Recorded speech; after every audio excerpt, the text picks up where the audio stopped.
C'est Africa Intelligence qui donne l'information. Africa Intelligence qui nous donne l'information. Apparemment, chers camarades d'Afrique, la dette que Draman Ouattara a déjà contactée ne suffit plus. La dette ne suffit plus. Maintenant, il prend crédit pour payer crédit. Parce que la dette, mais il faut la payer. Quand tu prends crédit, il faut payer. Donc, or que les créanciers là, ils ne sont pas comme Diallo, où tu t'en prends crédit chez Diallo. Quand tu n'as pas son argent, tu passes derrière la boutique, tu ne vas pas qui te voit. C'est pas ça. Hein? Les créanciers, tu ne paies pas leur crédit, ils vont me faire vautour derrière toi. Et si on met vautour derrière toi, ils vont saisir tes biens à travers le monde entier. Chers camarades, c'est là, you're mine. Donc, de peur de l'humiliation, dans Ouattara, ça va prendre crédit. Mais ça, il faut qu'on décortique le crédit, là. Il faut qu'on décortique ça. Chers camarades de l'Afrique. Alors, c'est Africa Intelligence qui donne l'information, qui fait la révélation. Alassane Ouattara lance une levée de 600 millions d'euros sur le marché financier sous-régional. 600 millions d'euros sur le marché international, sur le marché, comment on appelle ça, financier sous-régional. Ça veut dire ça fait environ 400 milliards de francs CFA. 400 milliards de francs CFA. Écoutez ici, chers camarades, et bipez-moi les enseignants, les collectivités, les agents de collectivités territoriales, les agents des mairies là. Bipez-les moi. Bipez-moi aussi, chers camarades de l'Afrique, les travailleurs de la poste, et puis qui d'autre? En tout cas, tous les grévistes, les enseignants, tous les grévistes, en tout cas, le corps médical, tous ceux qui s'apprêtent à rentrer en grève là. Bipez-les moi ici. Appelez-les. Parce qu'il faut qu'on parle.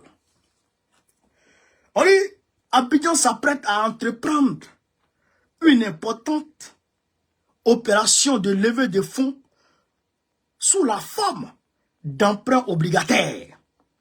Une transaction cruciale pour le pouvoir d'Alassane Ouattara sous pression du trésor et des créanciers du pays. Sous pression du trésor et des créanciers du pays, chers camarades. Ah, Romani. On dit ici, voilà, attendez, hein. Voilà. Qu'est-ce qui se passe, chers camarades? Qu'est-ce qui se passe? Draman Ouattara a ordonné à son financier de faire cette levée de fonds. On dit, cette opération, cette transaction, assurée par le directeur général des finances, de l'ASNE Djabi, est une opération de gestion de passifs sous la forme de restriction et de rééchelonnement de la dette. Sous la pression du trésor public, l'État ivoirien s'est révélé dans l'incapacité de rembourser un certain nombre de titres de créances. Sous la pression, écoutez ici, sous la pression du trésor public, l'État ivoirien s'est révélé dans l'incapacité de rembourser un certain nombre de titres de créances. Draman n'arrive pas à payer crédit des gens. On va continuer ici. D'autant que ces obligations arrivent à échéance en mars 2025. Ces obligations arrivent à échéance en mars 2025. Ça veut dire quoi? Ça veut dire que les personnes à qui il doit là, il est prévu dans l'accord de la dette. Et quand il est parti prendre crédit là, il a signé pour dire en mars 2025 là, toi ton crédit je paye. Donc mars 2025 arrive, il n'a pas encore l'argent. On est en février. Aujourd'hui, on est le 17 février, il n'a pas encore l'argent des gens. Donc, il est parti voir au trésor.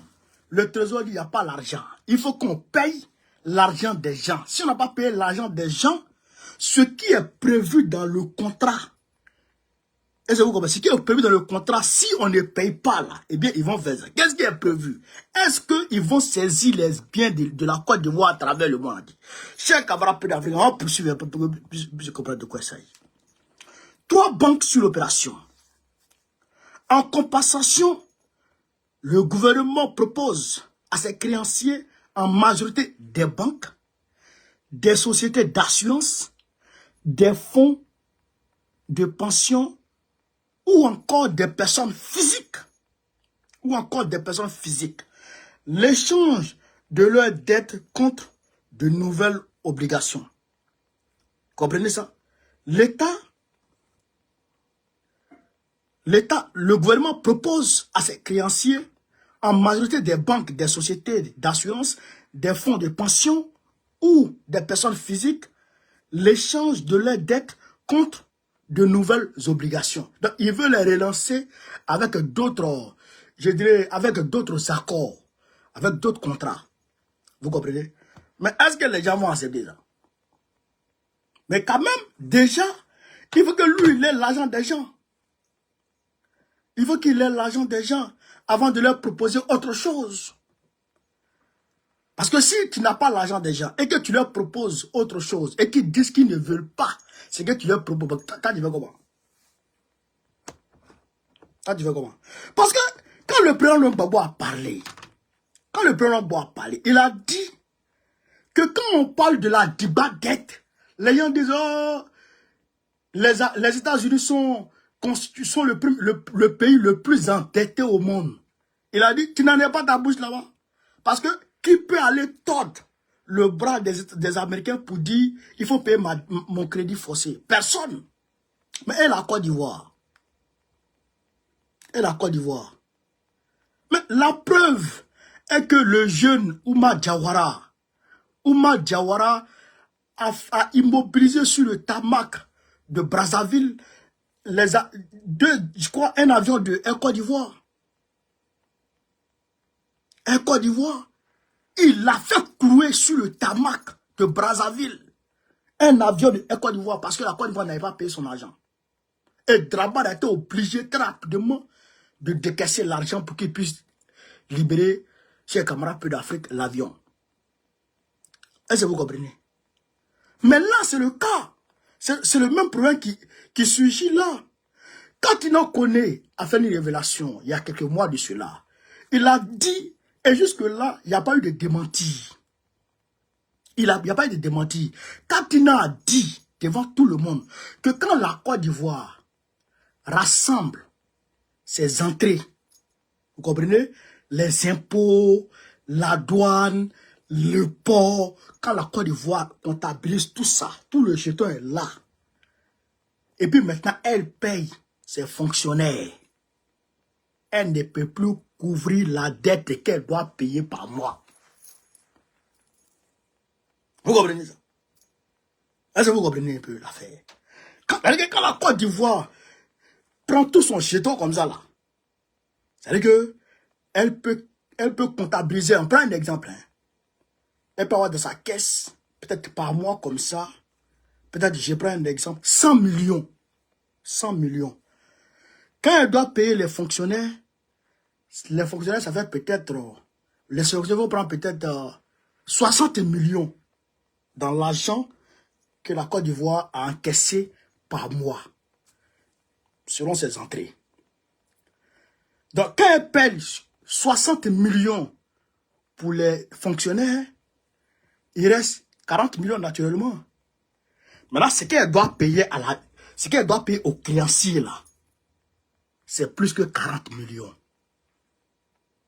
C'est environ peut-être 55 ou 60 millions. Donc, quand tu mets 60 plus 60, ça fait 120 millions.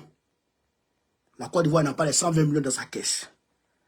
Donc, ce qui fait que on se retrouve dans un cycle de crédit perpétuel. On se retrouve dans un cercle vicieux où on prend crédit pour payer crédit. On prend crédit pour payer crédit. On prend crédit pour payer crédit. Mais Tu prends crédit pour payer crédit. Et le jour où tu n'as pas crédit maintenant. Et le jour où tu n'as pas crédit maintenant. Et le jour où il n'a pas crédit. Mais tenez-vous bien. J'ai demandé à ce que vous contactiez comment on appelle ça, les grévistes. C'est pas pour rien. Hein? C'est parce que en réalité, crédit, il va prendre là. Ce n'est pas pour payer les primes que vous demandez. Ce n'est pas pour satisfaire vos revendications. Ce n'est pas pour augmenter vos salaires. Ce n'est pas pour revaloriser vos salaires. Ce n'est pas pour, comment on appelle ça, pour balayer vos arriérés de salaire, les postiers là. Non, il ne va rien faire pour vous. Puisque il doit, en fait c'est la dette intérieure. C'est la dette intérieure qu'il va essayer de payer. Est-ce que vous comprenez ça? Je me dis,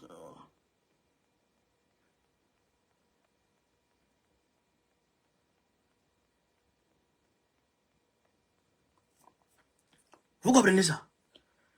C'est pour apurer, on va dire, la dette, une partie de la dette intérieure. Parce qu'il y a la dette, il y a la dette extérieure et la dette intérieure. Quand il va s'endetter auprès des banques ivoiriennes, auprès comment on appelle ça, des agences d'assurance, quand il va s'endetter là-bas, là. Et puis, quand il fait les appels d'offres, les gens qui, comment on appelle ça, les gens qui financent les projets, et après ils viennent récupérer leur argent là, eh bien, il n'a pas ça, il n'a pas l'argent pour leur donner, il n'a pas. Il n'a pas. Oh, ça c'est la plus grosse menace, parce que s'il n'a pas ça, s'il ne donne pas leur argent, mais eux, ils vont utiliser les moyens coercitifs. Eux, ils vont utiliser les moyens coercitifs pour l'amener à payer. Et ces moyens coercitifs-là, il y a les fonds vautours qui peuvent rentrer en ligne de compte.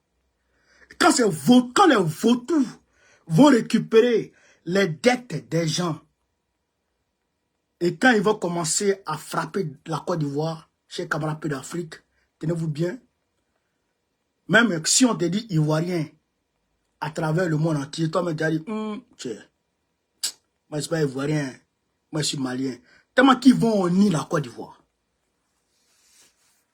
Tellement qu'ils vont au nid la Côte d'Ivoire. Demandez au Nigeria. Il y a une entreprise chinoise qui a bloqué les avions du Nigeria, les avions fédéraux du Nigeria ici en France.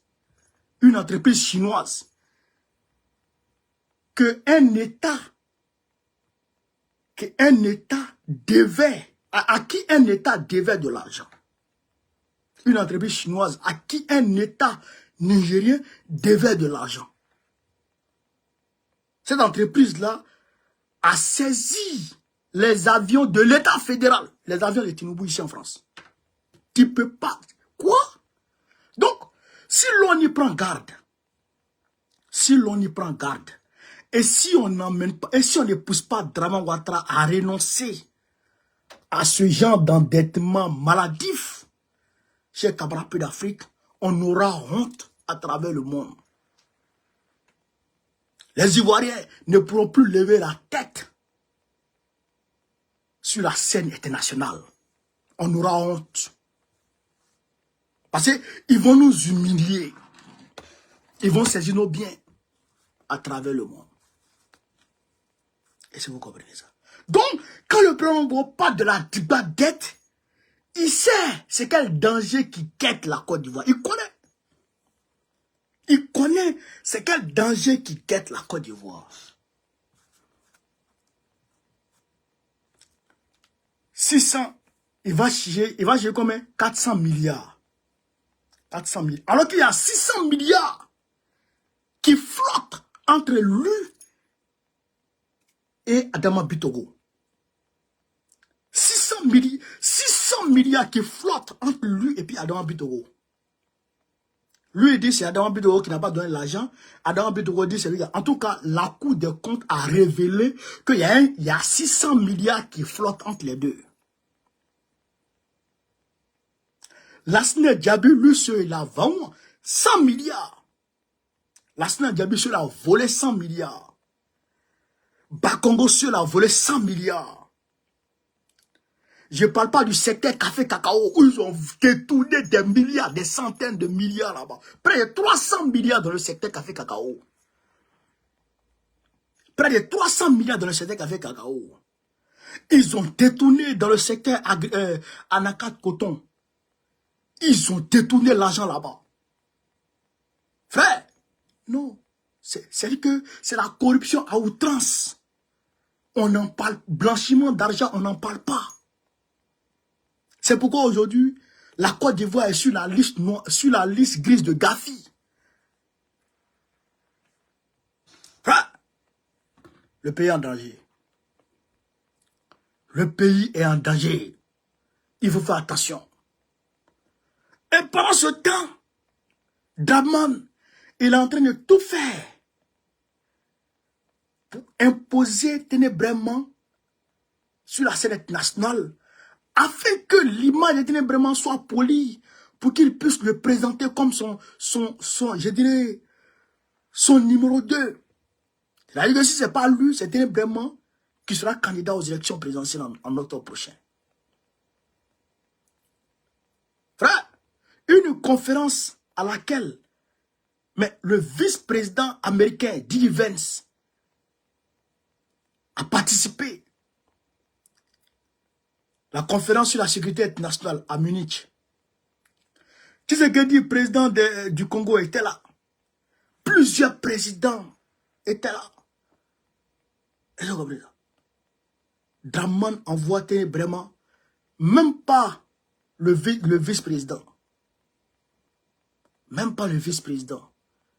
Même pas le premier ministre. Son petit frère.